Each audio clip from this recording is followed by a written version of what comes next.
My name is Krista Guzman. I'm an Environment and Development Planner here with the North Central Texas Council of Governments, and I will be your moderator for today's webinar. The focus for today will be on financing energy efficiency projects for facilities and services.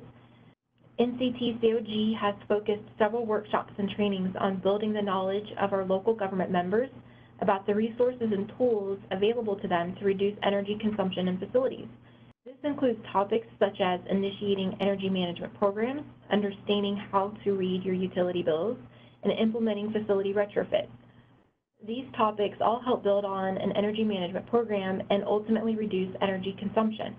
But someone has to pay for all these projects, right? And you may be asking what type of projects can be funded and what kind of information do you need in order to move forward. We have with us here today some experts to help answer these questions and get cities, counties, and other local governments headed in the right direction. Today we'll be hearing from 4 speakers who will present on several ways that local governments can finance energy efficiency projects, including energy savings performance contracts, traditional financing mechanisms, property assessed clean energy or PACE programs, and a state loan program, Lone Star. Today's speakers are Matt Lombardo, representing the Texas chapter of the Energy Services Coalition, speaking on the basics of energy performance contracting, and he is with Schneider Electric.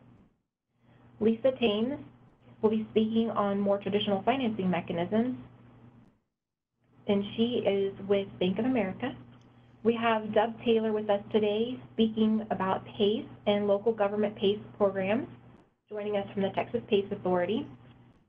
And finally, we have Eddie Trevino speaking about the State Lone Star program, and he joins us from the State Energy Conservation Office. So what is NCTCOG? For those of you who are not as familiar with us, we are the North Central Texas Council of Governments, or COG for short, and we are a voluntary association of local governments. We are one of 24 COGs here in Texas, and our main function is to transcend jurisdictional boundaries to promote sound development and facilitate cooperation among our member governments. The COG has worked hard to bring resources and technical assistance to our member governments over the past several years related to a number of energy management and renewable energy topics. More recently, we have received funding from the State Energy Conservation Office to continue the momentum and provide additional training, technical assistance, and resources to local governments in North Texas. Most notably, the COG maintains and hosts 3 websites where most energy management resources can be found, including the Conserve North Texas website, Go Solar Texas, and DFW Clean Cities. We hope that local governments and other organizations find these clearinghouses valuable, as we are constantly updating them to keep them relevant for multiple audiences. So I'm going to go ahead and turn over to Matt Lombardo. He is going to be our first speaker. He is a Sales Development Manager with Schneider Electric, and we are glad to have him here today representing the Texas chapter of the Energy Services Coalition. All right, Matt, so please take it away. Thank you, Krista. Hopefully everyone can hear me all right.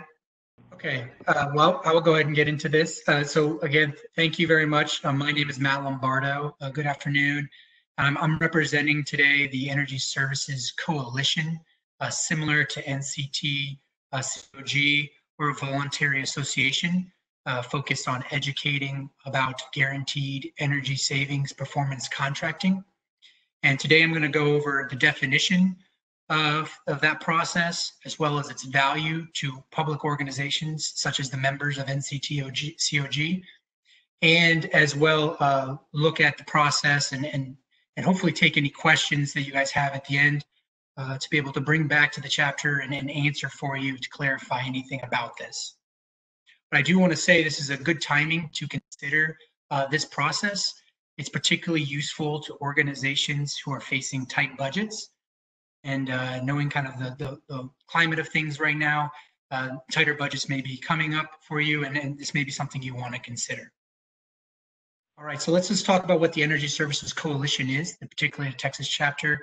It's as I mentioned, it's a group of voluntary people, individuals from both the private, public, and even nonprofit sectors just engage in a promoting, energy efficiency and building upgrades through the guaranteed energy savings performance contracting process. You may hear me refer to it as GESPC throughout this presentation, just to kind of keep that a little short for you. Our Texas chapter is co-chaired by the State Energy Conservation Office, which you have Eddie Trevino today representing that office, presenting later.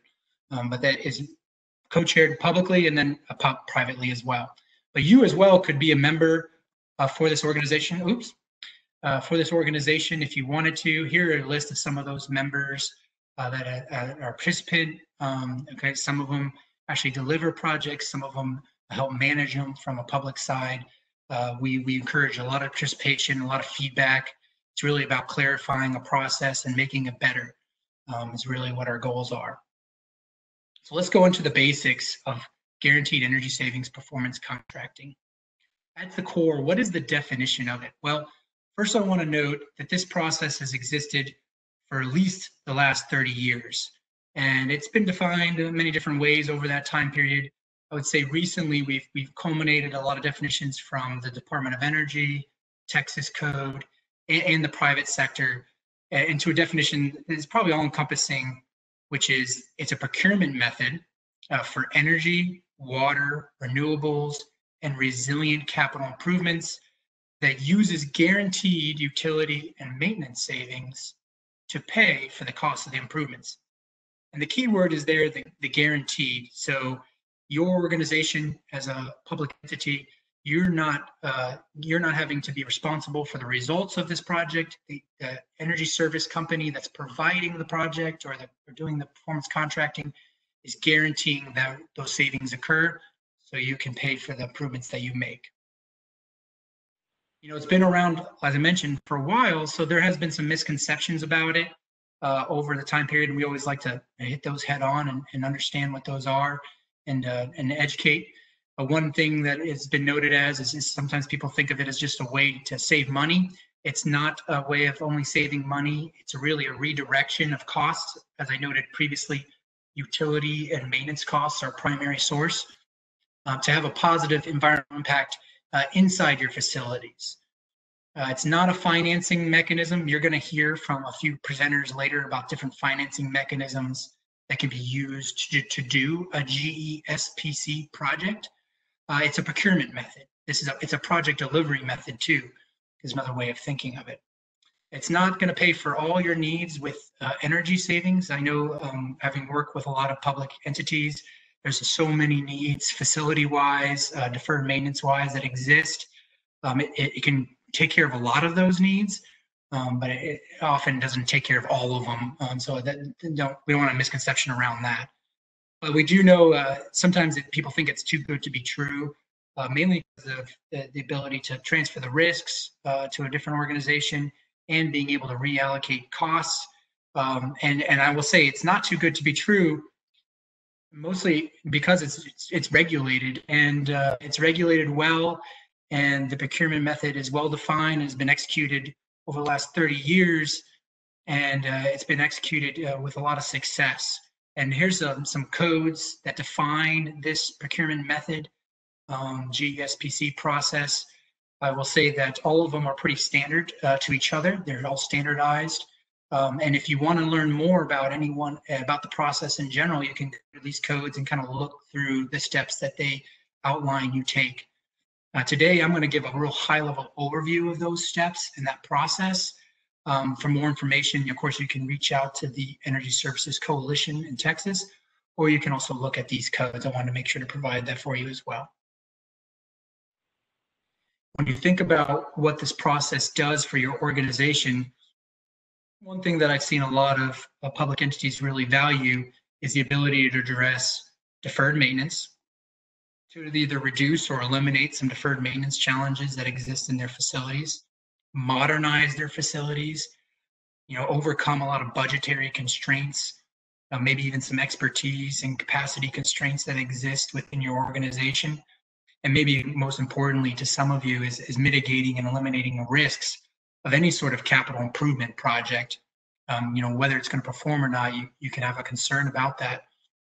But this process really makes sure that it's going to perform, or the energy service company, as it notes up there, that provides the technical expertise and well-tuned project management, they're liable for making sure that the performance occurs. If the savings that they project from utilities and maintenance do not occur, they will therefore have to make you whole on an annual basis, or whenever they reconcile annually, to measure and verify that that performance is occurring. So that there's a big benefit there. You're getting to take care of all these things, address all these challenges that you face, and really the risk is on that energy service company. And I like to look at it from a visual standpoint. Pictures really help me understand a process. So if you're thinking of the process as your public organization there on the left is having to spend money on utilities, operations and maintenance costs, and capital costs. Those are what you have to spend in order to just operate your building day to day. What you're doing after a GESPC project is you're able to reallocate some of those unavoidable costs back into your organization and into your facilities. Often it's around 20 to 40% of those costs back into your organization. Another way to think of it, I like this model best, really helps frame it in my mind, is if you had $100 that you're sending to the utility company or on reactive maintenance, you could either spend all $100 with the utility company, or you could take $20 of it, 20% of it, and put it towards progress, facility improvements, fixing deferred maintenance challenges, maximizing maybe some of your bond improvements you've made that you couldn't quite get funded due to, cost efficiency requirements, or just improving the overall environment of your facilities. Not only does it help from a financial standpoint, I think another thing that sometimes gets overlooked about this process is it helps kind of align some of the priorities of all the different stakeholders within your organization. So we want to make sure to make you aware that you're going to want to get a lot of different stakeholders engaged in this process if you're looking into it. But also, your stakeholders such as construction, maintenance, maybe even your energy manager have projects, things they want to do to really improve your facilities and your operations. Well, in the GESPC process, they can do those, they can make those improvements and then satisfy finance by redirecting costs, savings to pay for those improvements. They're really helping legal to minimize, legal really wants to minimize risks. You're helping to minimize those risks by shifting those risks to another organization. Your procurement is very simplified and well-defined for this process. And at the end, your decision makers and your community are getting what they want out of it.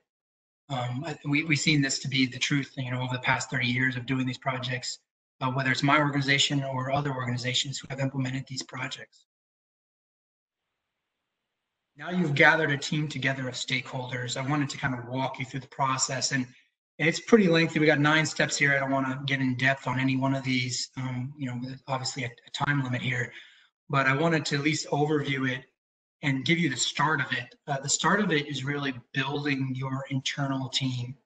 So if you're a school, community college, and you wanted to build an internal team, maybe you bring in your finance expert, you bring in somebody from an energy management or sustainability team. You also bring in key stakeholders from construction and maintenance to be a part of that process.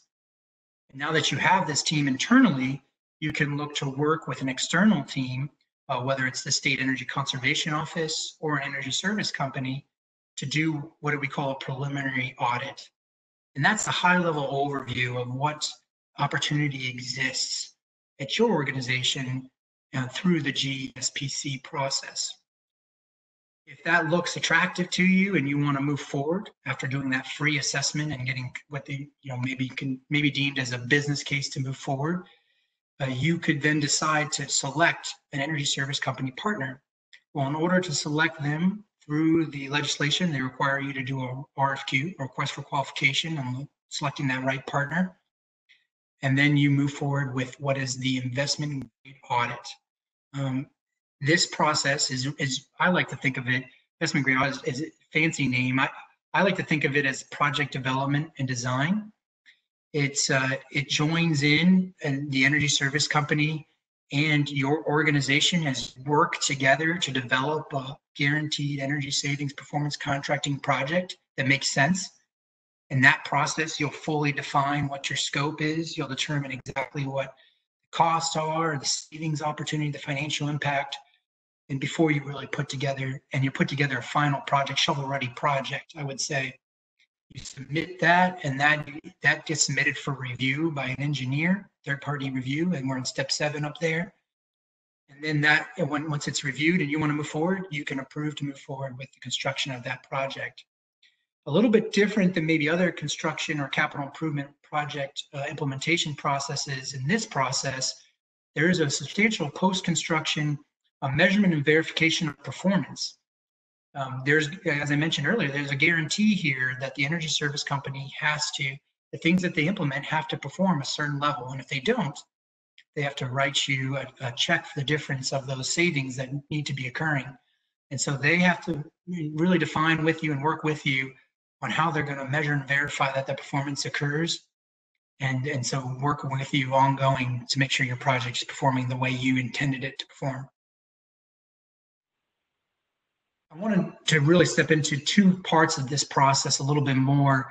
I know sometimes these can be confusing, and also this kind of defines where it goes from being a free assessment to where you're starting to put some cost into it on your side as a public entity. If the preliminary assessment, as I mentioned, is done at no cost, and that again can be done by a state energy conservation office, or it can be done by an energy service company. They'll do a few short hours on site. They'll estimate the savings impact that a GESPC could have for you. They may even estimate some of the costs. They won't do any contractor bids. They're really going to give you a high-level overview of what a project profile could look like for your organization. Hopefully enough that will help you make that decision to move forward with an investment grade audit. And if they don't, you really should challenge them on, hey, I really want to see more on this information, but there will be a limit to what they can provide before they're really starting to get to what would be in an investment grade audit. When you go through the RFQ and select the energy service company, then they'll perform that investment grade audit. And that's done at a cost to your organization. It lasts around 2 to 6 months. They will provide you exact numbers on what the guaranteed savings will be, what the guaranteed costs are. They do guarantee there's no maximum cost to the project. They will also really define for you what the scope of work will be, and you'll be working with them. I mean, a lot of times it's the exercise of the public entity really telling them, hey, I want this, I don't want this, of really defining that project for you and making sure it's having the impact you want it to have. Again, that's the 2 differences between the 2 assessments, and one's much more thorough than the other. One's really building the project, and one's giving you a business case, if you will. And when you, again, in order to get to the investment grade audit, the key is really picking the right partner, the right energy service company you want. There's really 3 steps the Energy Service Coalition would recommend, and that is you check references for that energy service company. You see what kind of successful and unsuccessful projects they've had, and talk through those with them. Make sure to interview that team and make sure they fit with your team. You're going to be working with these individuals quite a bit, not only through the design phase, but then I mentioned there's a measurement and verification process afterwards. So you want to make sure they're a good fit to you and really, have a good mesh there. And they'll be performing some site visits, so you'll be able to see them in action. I think that's important. Really tell you what they could do for your organization. It's an RFQ versus an RFP. You guys may know or be familiar with the request for proposal, where you actually have a defined scope or specification and you're trying to get pricing for it. This is a request for qualification process because you're just trying to find the right partner to then design the project for you. That project's going to be co-designed by you eventually. And so when you start to get into that design process, you got to choose the right partner based on qualifications here. And that's important to understand, because pricing here is really, it's not the focus. It's more of finding the right partner who can design the right project for you. And I will say, that there are other ways to procure than just going through straight RFQ where you have to implement the RFQ. You can as well utilize a lot of interlocal and cooperatives who've already done the RFQ process for you and piggyback off of them. There's a variety of those. I won't mention anyone in particular here, but there's a variety of those who have pre-approved energy service companies to do an energy savings performance contract project for you. And one of the things you're going to be hearing a lot of in the rest of this webinar is about there's a lot of different financing vehicles you can utilize for a GESPC procurement project or procurement method. Here's just some of the vehicles that are utilized. You're going to hear probably some of the more in depth about these later, so I won't go into any details. I can tell you that they're all very attractive financial methods for doing a project. And again, one of the important things to note is with the GESPC process, the energy service company has to guarantee that your financial payment is being covered by savings on an annual basis. That's one thing that could obviously be a big value for you in using GESPC. Over the financing and how that, again, I mentioned that it's got to be covered by guaranteed energy savings, the payment on an annual basis. What does that look like? Well, in order for those savings to make sure they occur, they have to be measured and verified. And that really ensures that everything's legally and contractually, happening the way it's supposed to, that savings guarantee is being met. Organizations should be utilizing the energy service company should be utilizing the International Performance and Measurement and Verification Protocol. It's an international standard to make sure that performance is occurring and make sure that you're getting the savings that you were promised and guaranteed in that contract. So I've given you a high-level overview of this process and its value. I know that's very high level, and you may have a lot more questions, and so I wanted to also highlight some of the resources you can utilize. You can reach out to me or the Energy Services Coalition for more case studies or sample contract documents. You can reach out to the State Energy Conservation Office, the Department of Energy, or SPEAR. And Cassidy Ellis is on this call. She's a representative of SPEAR. They're another nonprofit organization who can help walk you through this process. And if you want to learn more about the Energy Services Coalition, we do have chapter meetings. Our next one is a nice virtual meeting on June 3rd, Wednesday, and from 1 to 3, and there's a link there. Obviously, you can utilize that link in order to sign up for that meeting. Of course, everybody's welcome to attend. It's a public and private coalition, and we love to have guests and anybody who wants to ask a question to be a part of that. So thank you for your time, and again, if you want to reach out to me or the Energy Service Coalition, I will get you in touch with them. Okay, thank you, Matt.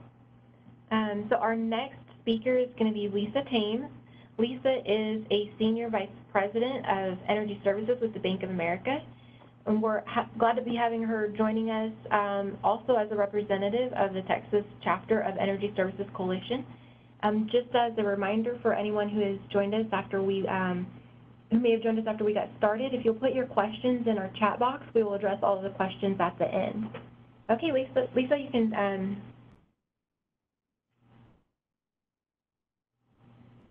Oh, thank you very much, Krista. Appreciate it. And good afternoon, everyone. And thank you to Krista and the North Central Texas COG for giving me the opportunity to speak with the members of the North Central Texas COG today about energy efficiency, financing of energy efficiency projects in the state of Texas. I hope that you are all safe and well during these challenging times.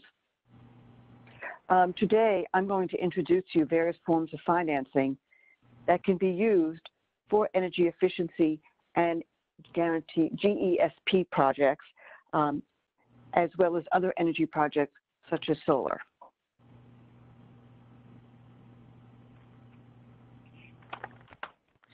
So on this slide, there is a list of seven different types of financings that are commonly used to finance energy performance contract projects or any other energy efficiency projects. The tax-exempt lease purchase agreement is one of the most common forms of financing structures that are used, and I will talk mostly about that today in the coming slides. but wanted to also introduce to you some of the other ones that you may see out there. For cities and counties in Texas, certificates of obligations can be used as well, and for school districts, maintenance tax obligations. School districts can use their maintenance tax revenue to finance a maintenance tax obligation for an energy performance contract or an energy efficiency project. Personal property financial contract obligation, also known as a PPFC, is also specific to Texas, and this is a contract to purchase personal property such as energy equipment. No AG approval, no Attorney General approval is needed, and the security can be ad valorem taxes or a lien on the equipment subject to appropriation. In rare cases, we may see a revenue-backed obligation where specific revenue, such as maybe, let's say, water revenues, are used to finance a loan obligation or bond obligation to pay back for an energy project. General obligation bonds are often used as well. Cities and school districts can issue a GO bond and use those funds to pay for energy improvements, deferred maintenance, general GESP, things like that. And then the Texas Lone Star program is also available, and Eddie Trevino will be talking to you more about that later on, so I will not take away his thunder, but I will say that you can use a combination of these structures together to finance a project, and you don't necessarily need just one of these structures to finance your entire project. We have seen situations where a CECO loan has been supplemented with a tax-exempt lease purchase agreement. So what is a tax-exempt lease purchase agreement? It's a loan. It can also be known as an installment purchase contract or a conditional sale agreement.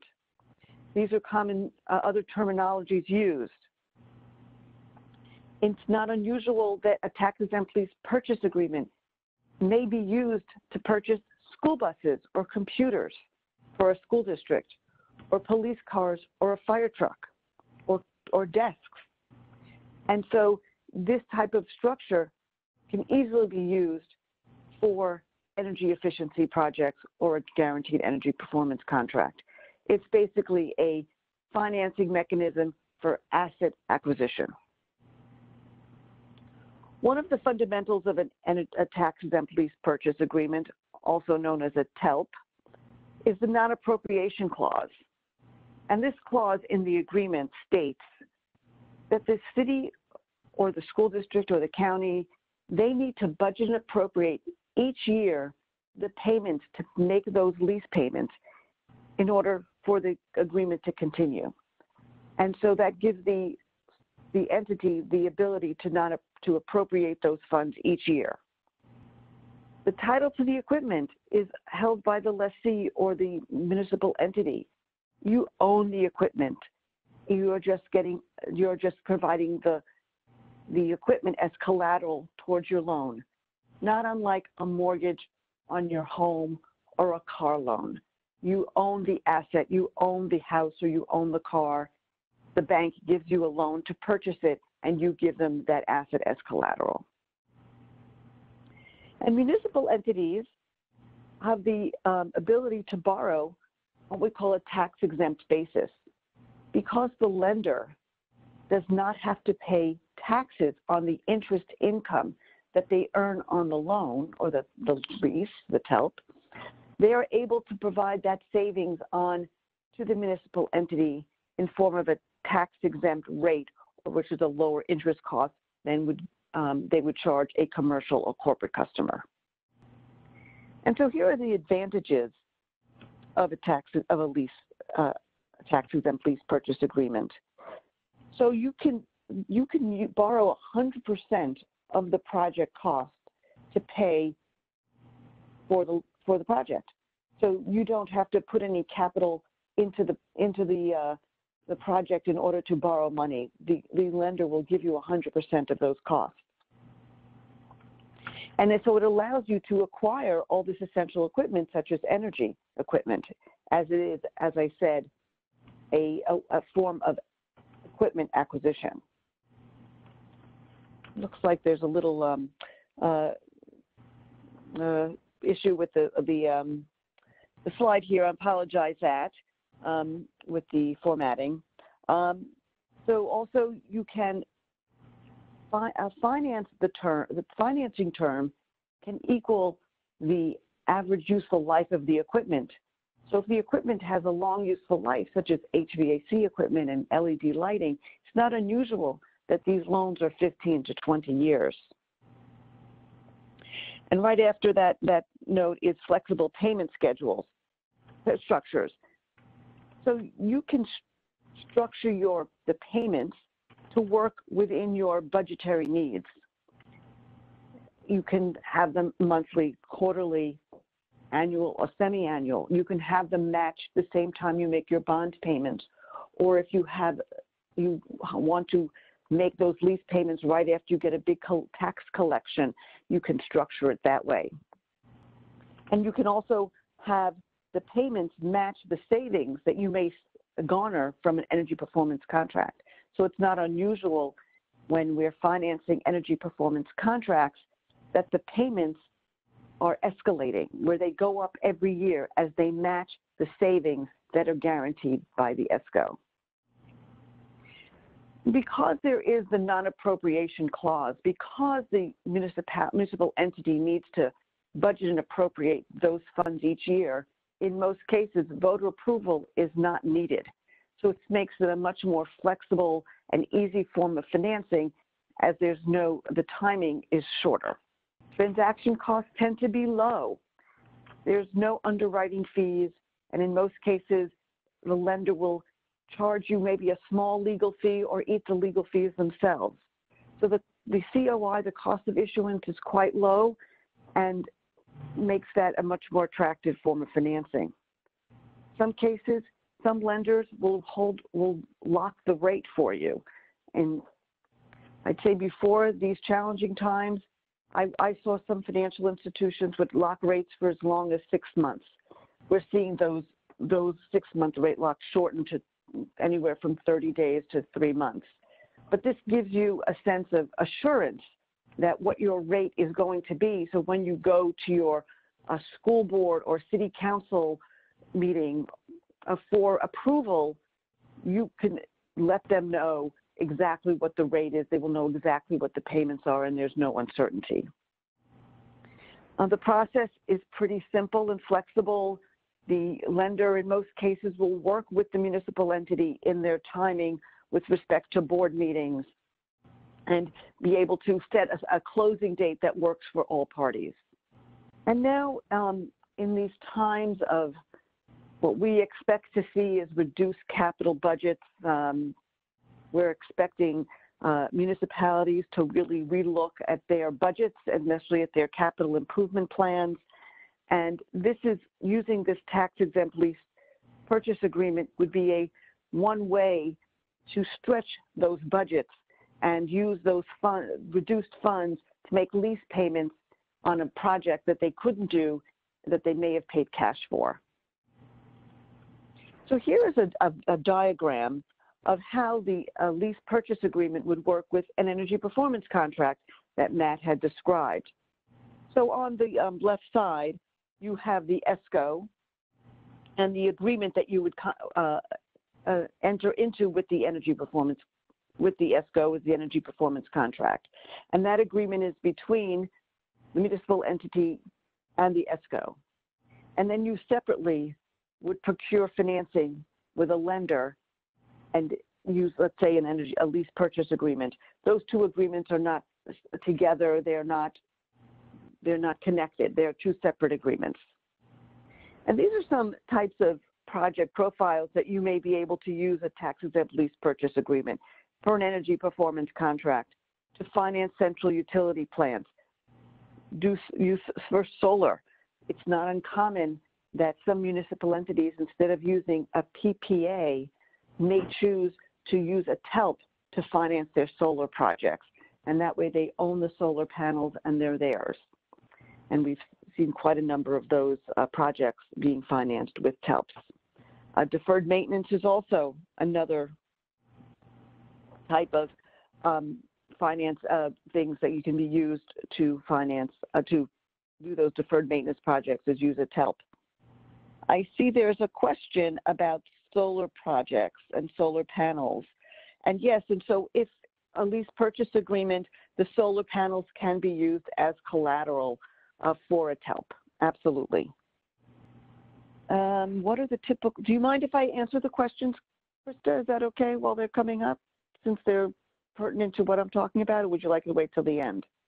I'm sure you can answer this question right here. Okay, so typical rates for TELPs and what is the typical down payment? Well, like I said in a couple of slides before, there is no down payment. You can use the financing is 100%. So you can borrow 100% of the cost of the installation cost and the equipment for the project. And the rates, I mean, it really depends on the term of the project, the term of the financing, and the credit quality of the municipal entity. But I will tell you that as of today, I would say you will see rates in the mid-twos, if that's helpful. That's as of today. And then here's an example. This is my last slide. This is a case study for El Paso Independent School District. They did a project a few years ago. It was for $10.8 million. They did use the Taxexempt lease purchase agreement. The tenor or the term was 15 years, plus there was a 12-year installation period. The equipment listed here is pretty common for an energy performance contract. A lot of LED lighting is being done these days, HVAC upgrades, water conservation measures, controls. And the ESCO who did this project guaranteed the school district that they would save $14.8 million over the life of the loan. And that $14.8 million, what it did was it not only covers the cost of the project, but also the interest costs that were associated with that. And so therefore became a budget neutral project for the school district. And that's all I have. I thank you very much for the opportunity to speak today, and we'll be happy to answer the questions at the end. Okay, thank you, Lisa. So our third speaker for today is Doug Taylor. He is the Chief Operating Officer with the Texas PACE Authority. And we'll go ahead and pull up his presentation. Take it away, Doug. Okay, thank you, Krista, and thanks everyone again for joining this afternoon. Doug Taylor, I'm now the Chief Operating Officer for the Texas PACE Authority. For the last 20 years, I ran SECO, the State Energy Conservation Office, and you'll hear from my successor, Eddie Trevino, just after this. So, consistent with the topic today, this is a discussion or kind of a primer on yet another financing approach. We heard first from Matt, really on kind of a project delivery and procurement methodology, primarily for public sector projects using GESPC. Then Lisa identified a number of different financing options. What I'm going to talk about next is a different structure, PACE, Property Assessed Clean Energy Financing, which is not really for local government projects themselves at your own facilities. That's been covered already, and Eddie will cover that again, but for commercial and industrial projects, energy efficiency and water savings projects within your cities and counties. So with that, okay, so PACE, Property Assessed Clean Energy, is what PACE stands for. Some of you probably know this if you attended the SPEAR webinar last month where I presented. I went into a bit of a deeper dive. This is going to be more abbreviated. But it's a financing mechanism. The financing word is left off of PACE often, but that's really what it is. It provides long-term 100% financing. And in Texas, this is for energy efficiency projects, water conservation, as well as distributed energy projects. And as I mentioned, this is for commercial, industrial, and multifamily, not for residential in Texas and not for public or governmental property, but for about everything else. The key to this is that a PACE loan is secured by a special assessment on the property. that remains with the property over the useful life of the improvements. So that provides the security for a lender that normally isn't there in just a equipment loan or a regular sort of a commercial financing strategy. In Texas, like in other states, the first thing that happened is the Texas legislature, the state government had to approve this. This was in 2013. The structure here is that the state authorized it, but local governments actually enable and operate the programs. And then in every situation we've had in the state so far, they have brought in a nonprofit administrator, us, to handle this for them. And our approach here in Texas too is it's voluntary. So that means it's not a mandate, it's not required. This is a tool for owners, for local governments. And it's also open market, meaning anyone can participate.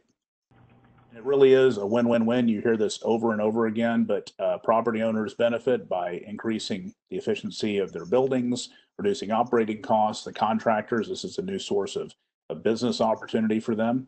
Lenders, because of the tax lien status on these investments and these loans, it's low risk. Communities, we see this over and over again where the building stock, maybe it's an abandoned building in a downtown area, gets revitalized through PACE. And then at the state level, some of the benefits that accrue that aren't as visible, we're reducing peak demand during our summer peak air conditioning periods through these projects. That helps the grid be more reliable and resilient. Fewer emissions from power plants. And then water conservation. In many parts of the state, on a day like today, where we're getting drenched in Austin, you don't think about water conservation, but it wasn't that long ago when we did have a lot of drought-related issues, and those will return. So those are longer-term benefits. So a win-win-win. We're creating local jobs, we're improving resource conservation, and then for owners saving money. And this really, if you are an owner and you think, gee, I need to do something. I need to maybe improve the indoor comfort of my buildings, whatever the improvements may be. Maybe you have those identified. You brought in a company like through an ESCO mechanism or otherwise to help identify what these are. That's great. Now you're over the information hurdle. You know, here's what we need to do, but we don't have the money to pay for it. And this is a means of doing that in a budget neutral way. The types of things we're talking about here, anything, again, that reduces energy, water usage, or generates energy on site. That's the customer side of the meter. So boilers, chillers, HVAC, lighting, all the things that Matt highlighted. Lisa covered this as well. Water conservation, irrigation systems, distributed energy. It's really up to the owner and the needs of the building. And then also really what cash flows, what makes sense economically. In comparing PACE to conventional financing, I alluded to this already, but typically if you have an equipment lease or rather an equipment loan, the repayment period is going to be shorter, maybe over 4, 5, 7 years, probably no more than 10, and then you may refinance it if necessary. And so during that repayment period under a conventional scenario, your repayment is going to be higher than your utility savings. PACE, on the other hand, allows for longer-term financing, and so that repayment gets stretched over a longer period, being secured by a lien, an assessment on the property. You should receive a lower interest rate, and so you're cash flow positive from day one, and that continues on throughout the life of the project. PACE helps overcome a number of the barriers that we often see that prevent some of these investments from being made. There's no upfront capital needed. All costs, hard and soft costs associated with the project can be rolled into the financing. You can fund the projects for up to life of the equipment, 20 years plus in some cases, depending on what the equipment is. It's not a personal or business loan. It is secured, by the assets themselves.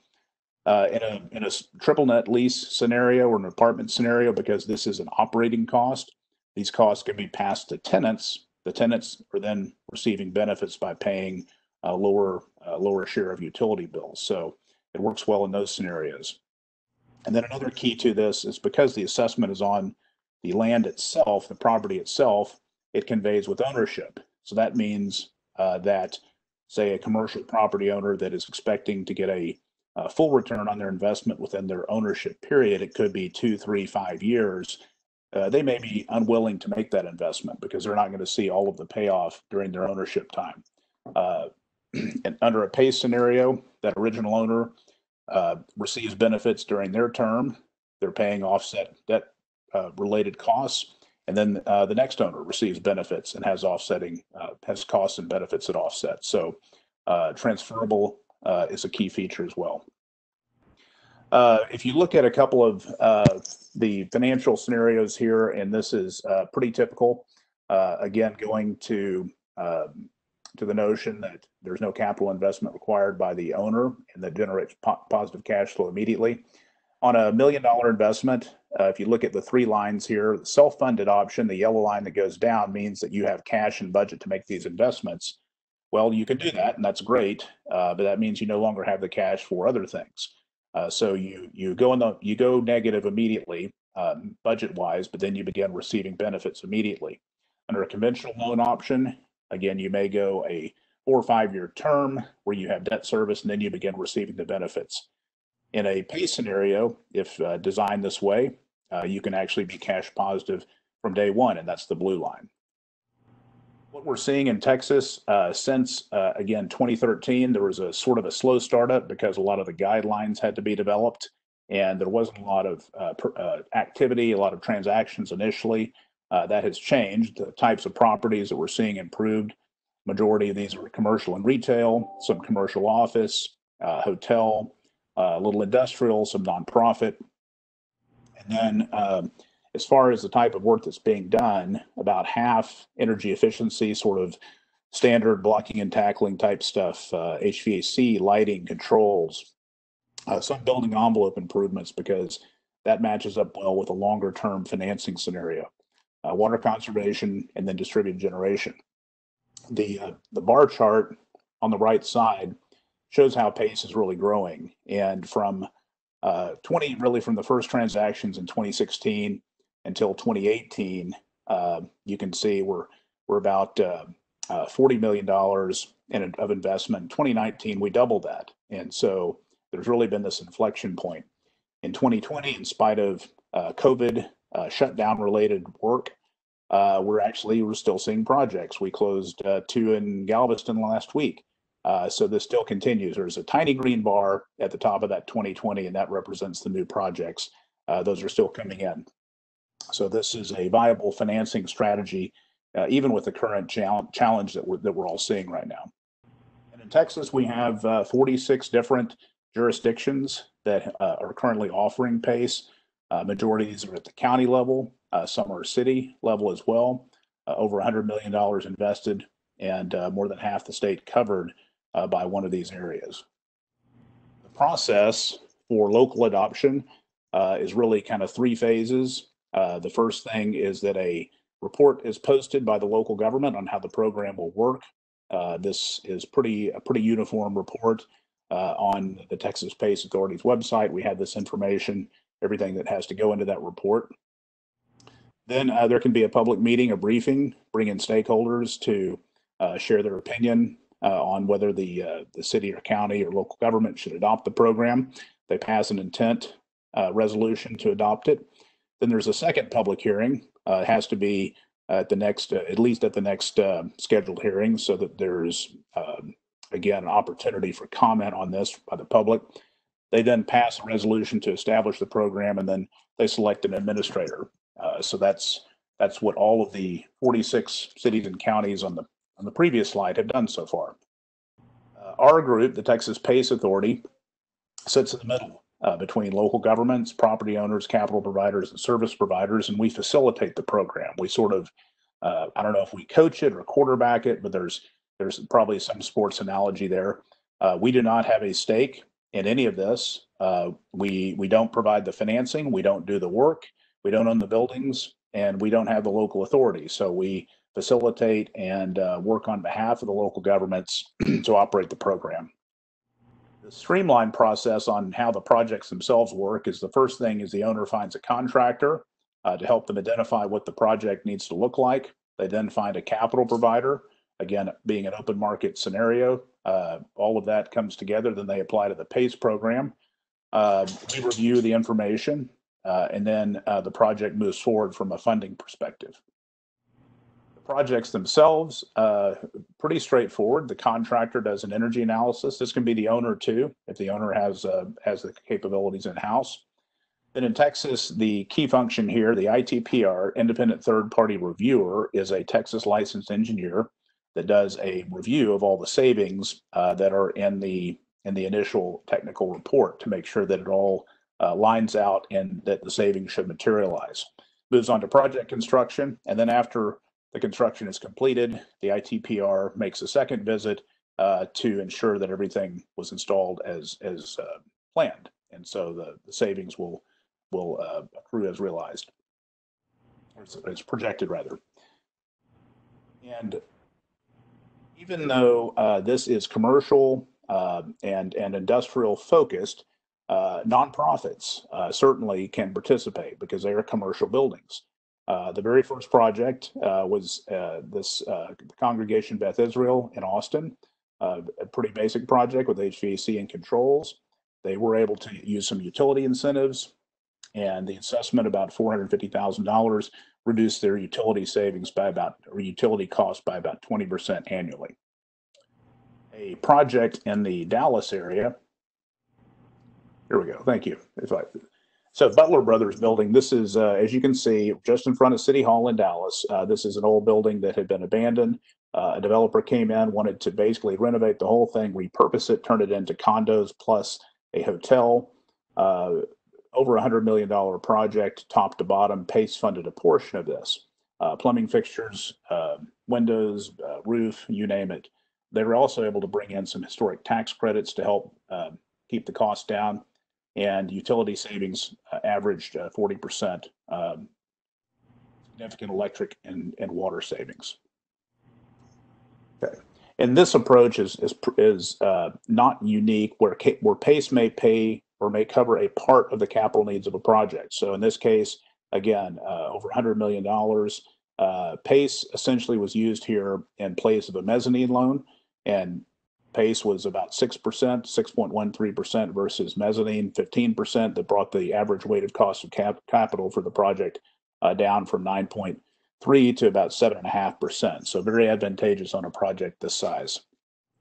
Another very straightforward, this is a project in Elgin, just outside of Austin.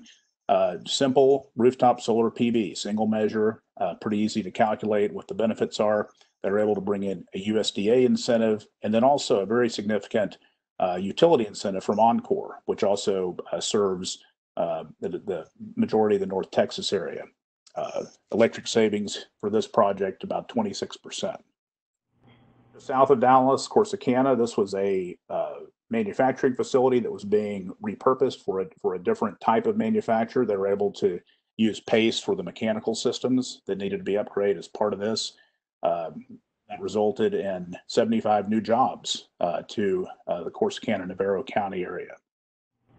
All right, there's a little lag on the page turning here. So again, PACE is a win-win-win. Property owners, contractors, lenders, communities in the state all benefit from this. Resources, and these slides will be available to everyone later. Different direct links here, events and trainings.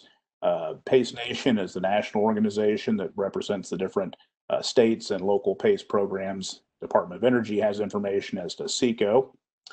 And my contact information is here, so we will answer questions after as we have time, and I'm always happy to be contacted directly if you have any questions. So I will stop there, and I guess we'll hand it over to Eddie now.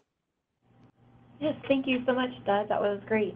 Our fourth and last presenter is going to be Eddie Trevino. He is the director of the State Energy Conservation Office. And Eddie, I'll turn it over to you now. Thank you, Krista, and thank you everybody for attending this session. It's really informative. I'm going to give you an introduction to the Lone Star Revolving Loan Program. This program started as a demonstration program in 1989, and its target audience are public entities, taxpayer-supported public entities. As you can see, we have had loans to K-12 schools, local and county governments, public higher ed, and also to state agencies. A little bit of background information on our loan program. We have what's called a Notice of Loan Fund Availability, and it goes out probably October of every year, and it's ongoing on a first come, first served basis and ends on August 31st of the following year. Maximum loan size for application is $8 million.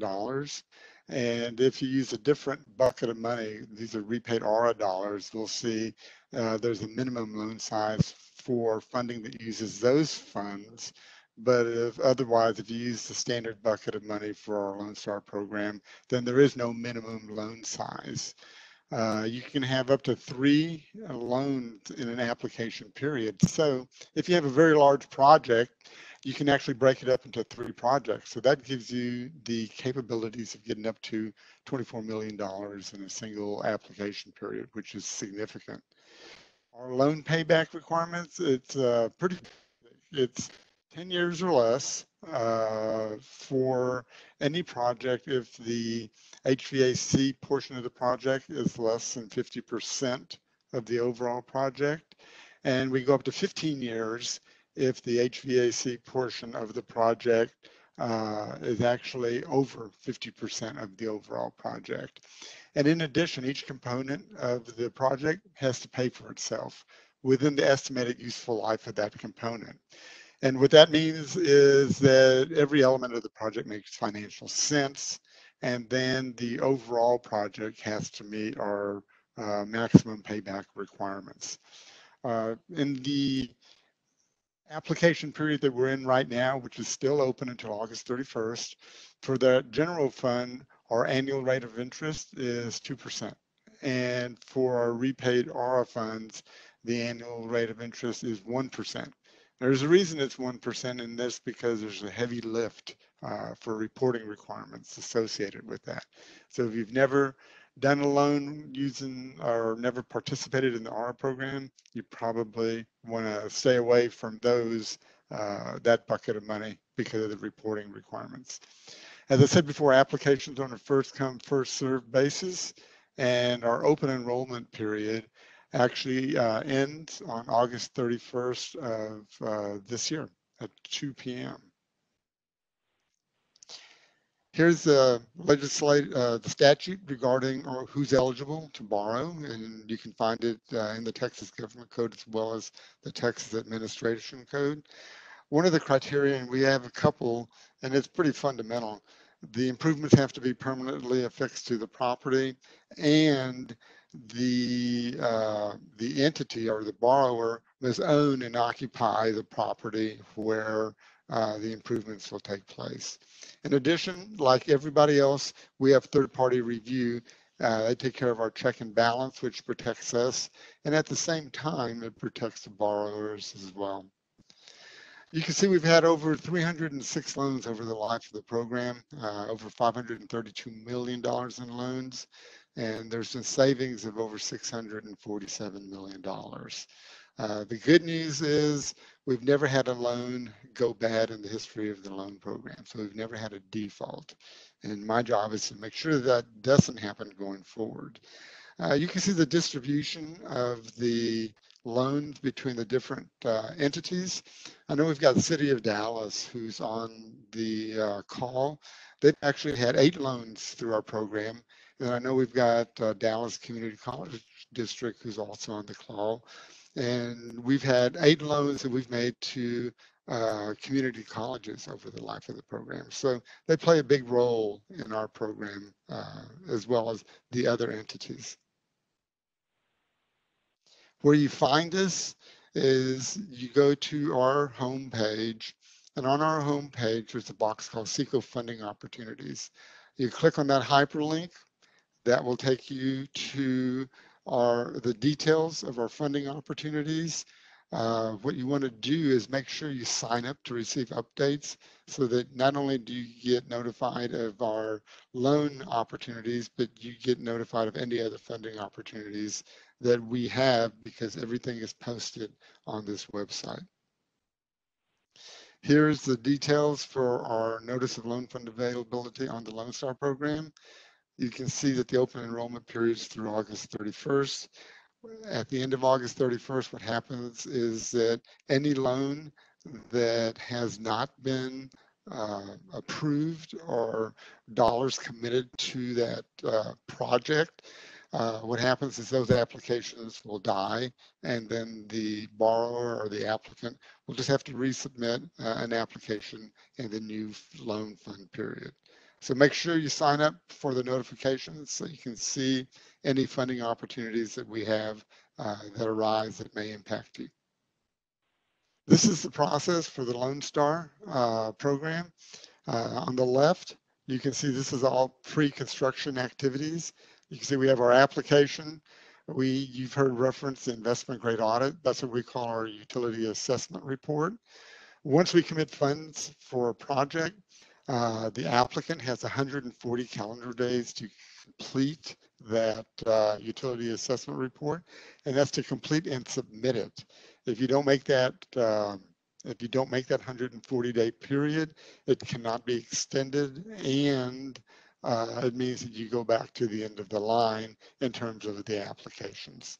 So you got to make sure that you have an engineering firm that you're working with when you get ready to submit an application.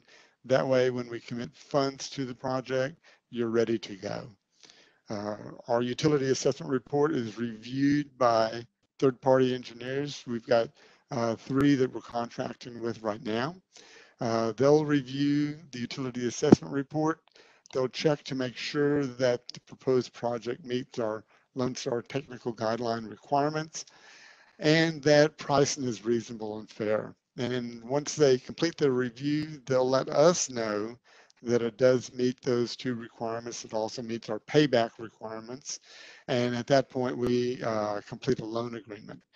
All of our loans are reimbursement based. That is, you incur the cost first. The contractor you're working with will invoice you. You'll reimburse, you'll review the request for payment from the contract, and then you'll send that request to us for review and for reimbursement.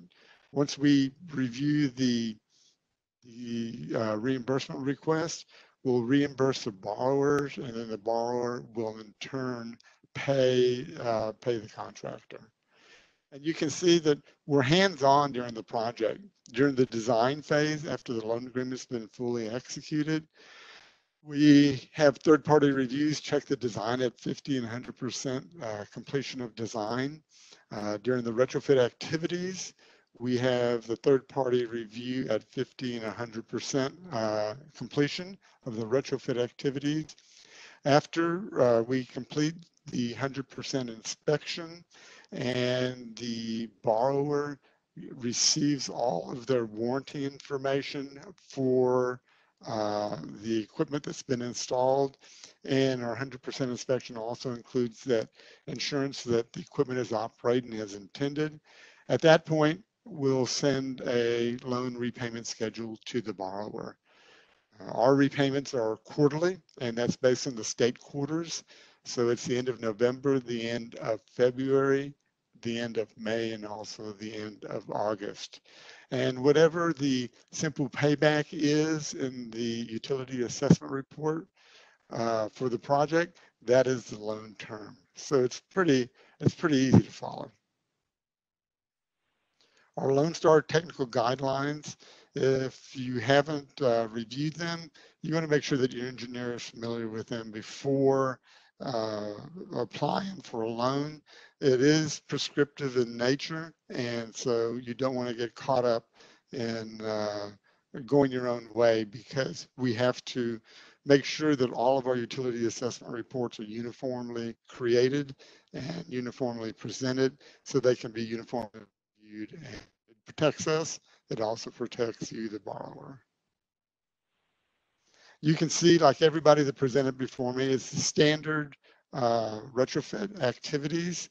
It includes anything with HVAC, electricity, water, commissioning, power factor, and also load shifting, for example. One of the things you have to be aware of is that our utility assessment report has to be completed by a professional engineer who's licensed in the state of Texas and who also has experience with mechanical, electrical, and building envelope systems. Many of our projects, the borrower will use design bid build contracting mechanism or design build, and the third option that some of our borrowers utilize is energy savings performance contracts.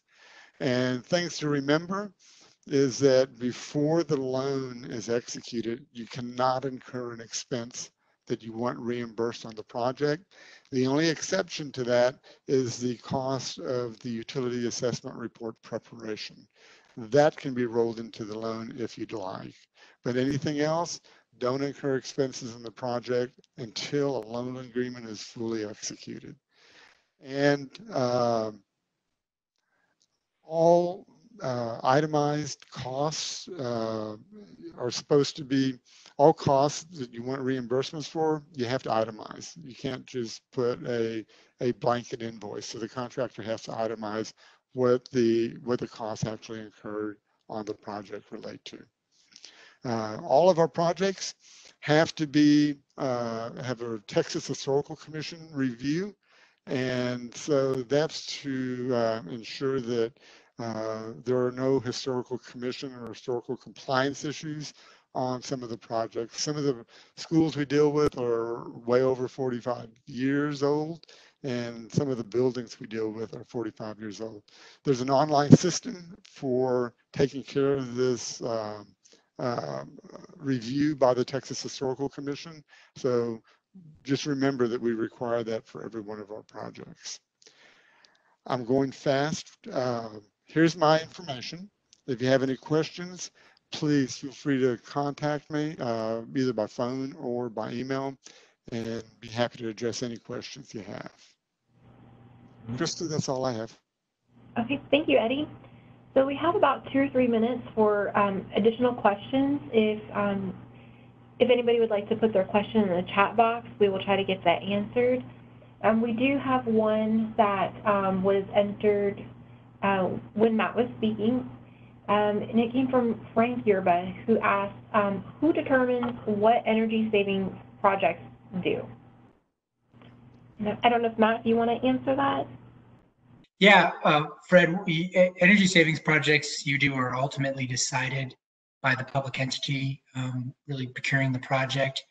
Typically in that investment grade audit process, as I mentioned, there's some collaboration between the energy service company and that public entity, and the energy service company will give you all the details of each project, and you can decide, and then the entity will decide, hey, this is what we want to move forward with, makes sense for us, or this doesn't make sense, and we'll take it off from there. Okay, great. We also had another question. It says, we are interested in expanding a public works building and are looking for construction dollars, but also energy efficient related funds for the building. Is this possible with this program? And I believe that that question may have been also directed towards you, Matt. Yeah, and I'm sorry, you mentioned public works. I'm trying to look for the question real quick to make sure to see the details. Can you say that one more time, Krista? Sure. So the question was, we're interested in expanding a public works building and are looking for construction dollars, but also energy efficient related funds for the building. And I believe that was a private question, so. Okay, yes, that can be explored. I know the GESPC process is used often for water, wastewater facilities as an option. You know, what kind of scope you can do within that. I guess it depends on what your needs are, but it'd probably be worth exploring to see if energy savings projects could help you in that venture. Okay. So we have one more question here. So I believe this question may have been directed towards Lisa. It says, can the ESCO also provide financing instead of reaching out to a separate entity for financing? I rarely, if ever, see an ESCO provide the financing. In almost every case, the ESCO is really an expertise in installation and doing the IGA, doing the installation, identifying the equipment, doing the M&V, and are really not lenders. And so in most cases, the lender would be a separate and apart from the ESCO. There may be only one or two ESCOs out there that may have a separate financing arm that may be able to provide the financing, but in most cases, the financing is separate and apart from the ESCO. ESCOs are not banks. They don't like to tie their capital up for that long a period of time. Okay, thank you, Lisa. So I believe that's all the time that we have for questions. So I'm going to go ahead and wrap up real quickly. So thank you once again for joining us. Today's presentations will be posted along with the recording of today's webinar on our website, conservenorthtexas.org. This webinar has now concluded.